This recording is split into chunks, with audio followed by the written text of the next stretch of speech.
वजह क्या है? वजह क्या है? बाबर आजम इतना परफॉर्म क्यों कर रहे हैं? ये सबको पता है। अस्सलाम वालेकुम जी, कैसे हैं आप लोग? सब ठीक ठाक है? एक नई वीडियो के साथ हाजिर होती है। क्या क्लास किस्म की परफॉर्मेंस दिखाई है बाबर आजम ने। One of the best player in world cricket है और शो किया उन्होंने कि वाकई जो मेरी इस टाइम फॉर्म है उससे अच्छी फॉर्म मेरे ख्याल में किसी की भी नहीं है।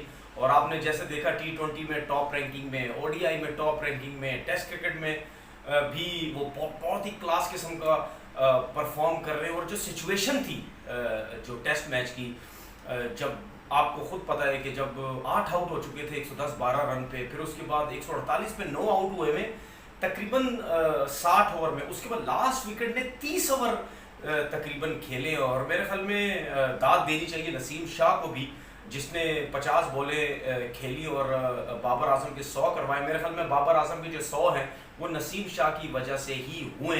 लेकिन बात यह है कि क्या वजह क्या है?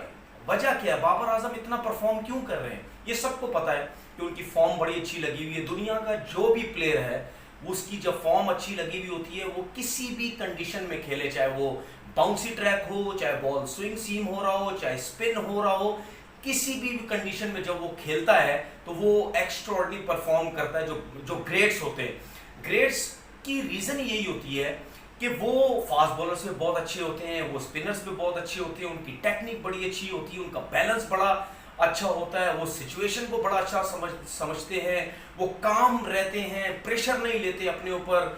अभी जिस तरीके से जयसूर्या ने 5 आउट किए और उसके बाद जिस तरह बाबर आजम खेल रहे थे, नो डाउट बाबर आजम का जो एक लेवल है वो जयसूर्या का नहीं है, क्योंकि उन्होंने अभी डेब्यू किया, डेब्यू में 12 आउट किए, फिर पाकिस्तान के खिलाफ भी अभी 5 आउट किए, 3 कंसेक्टिव वो आते ही उन्होंने 5 आउट किए। लेकिन जो बाबर उनका लेवल है वो बहुत बहुत ही दूर है।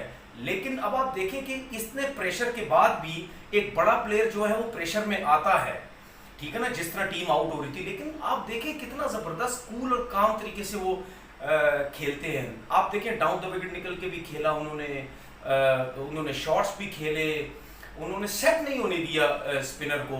अगर वो विकेट्स में बॉल कर रहे थे तो आप देखें बल्ला और पैड कितना जबरदस्त दोनों एक साथ आते हैं बिल्कुल। अब वो जो आम बॉल जयसूर्या कर रहे थे, ठीक है, अगर आपका बल्ला और पैड में गैप होगा तो बॉल वहां से निकल जाएगा। लेकिन यही एक ग्रेट जो होता है उसकी एक निशानी होती है। स्पिन को कितना जबरदस्त वो खेल रहे थे। जब शॉट्स खेलनी थी फास्ट बॉलर्स को, उन्होंने शॉट्स भी खेले। मेरे ख्याल में कि बहुत ही क्लास है प्लेयर पाकिस्तान को मिला है, इसमें कोई शक नहीं है। नेचुरल टैलेंटेड प्लेयर है वो। ये मेरी बात हमेशा याद रखिएगा कि हमेशा जो भी नेचुरल टैलेंटेड प्लेयर होता है उसको उस स्पोर्ट्स के हिसाब से गॉड गिफ्टेड चीज़ें उसके पास होती हैं, ठीक है। लेकिन उसके बाद वो जो अपनी इम्प्रूवमेंट करता है, जो और चीज़ें अपनी स्ट्रॉन्ग करने की कोशिश करता है, परफेक्ट होने की कोशिश करता है, मेहनत करने की कोशिश करता है, वो ये कहता है। अब देखिए जो ग्रेट्स होते हैं वो इस वजह से ग्रेट्स होते हैं क्योंकि उनमें गलतियां बहुत कम होती हैं। आपने कितने प्लेयर्स ऐसे देखे होंगे कि वो कभी रन्स करते हैं, कभी रन्स नहीं करते, ठीक है, कभी बहुत अच्छा खेलेंगे, कभी बहुत बुरा खेलेंगे। लेकिन जो ग्रेट्स होते हैं वो बहुत अच्छा खेलते हैं, लेकिन कम भी होते हैं तो बहुत बुरा नहीं खेलते, एक अच्छी परफॉर्मेंस दे के जाते हैं, क्योंकि उनमें गलतियां बहुत कम होती हैं। उसके बाद वो सिचुएशन को बड़ा अच्छे तरीके से हैंडल करते हैं। दुनिया के जितने भी ग्रेट्स गुजर गए हैं या अभी तक खेल रहे हैं, इन सब की जो आप देखिए इनकी जो अप्रोच है वो बहुत हाई होती है। अप्रोच जिस प्लेयर की बहुत हाई है वो उसको आप कभी भी नहीं पकड़ सकते। इसमें कोई शक नहीं है कि एक टाइम आएगा, हो सकता है एक टाइम आए बाबर आजम का कि वो भी आउट ऑफ फॉर्म है।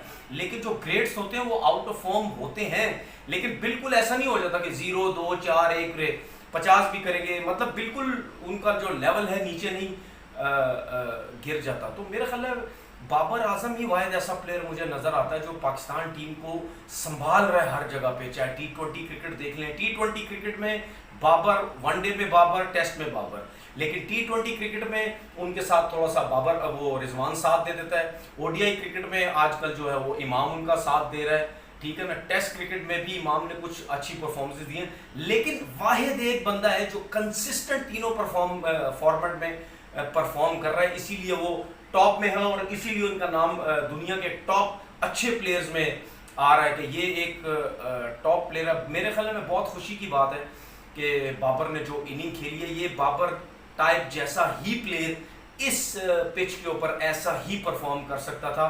वरना ये जो पिच है, जहां पे भी किसी प्लेयर में गलतियां होंगी, उनमें फ्लॉज होंगे, ठीक है, स्पिनर्स में खेलने की उनकी क्वालिटी अगर नहीं होगी, वो कभी भी इस पिच के ऊपर रन्स नहीं कर सकता। उसके लिए रन्स करना बहुत ज़्यादा मुश्किल होगा। मैं ये नहीं कह रहा कि जी अगली इनिंग में हमारे जो बाकी प्लेयर्स हैं वो कुछ नहीं करेंगे, लेकिन अगर आप बाबर की तरह ही किसी की टेक्निक बहुत स्ट्रांग होगी तो उसके ज़्यादा रन्स होते हैं, चांसेस होते हैं रन्स करने के। ये जो टेस्ट मैच की अभी सिचुएशन है, 40 रन्स कर ली हैं।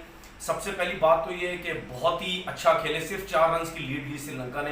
अब श्रीलंका के पास 40 रन्स की लीड हो गई है। अब जितने ज़्यादा ये रन्स करते चले जाएंगे, पाकिस्तान के लिए उतना ही प्रेशर होता चला जाएगा, क्योंकि जितने दिन गुजरते जाएंगे विकेट जो है, पिच जो है, उतना ज़्यादा स्पिन होने लग जाएगा। तो ये वरी है पाकिस्तान के लिए। उनकी कोशिश होनी चाहिए कि जितना जल्दी से जल्दी आउट करें। अगर श्रीलंका की टीम फिर 200 रन कर जाती है तो फिर देखते हैं क्या फिर बाबर आजम पाकिस्तान को बचाते हैं या क्या दूसरे प्लेयर्स रन करके पाकिस्तान को मैच जितवाते हैं। ये देखना बहुत ज़रूरी होगा। और जिस तरह मैंने पहले बात की थी कि कल जो पता चलेगा कि यासिर शाह जो है वो किस तरह की बॉलिंग करते हैं इस पिच के ऊपर, क्योंकि स्पिनर्स के लिए बहुत कुछ है इस पिच के ऊपर। अपना बहुत बहुत ख्याल रखिएगा। अल्लाह हाफिज़।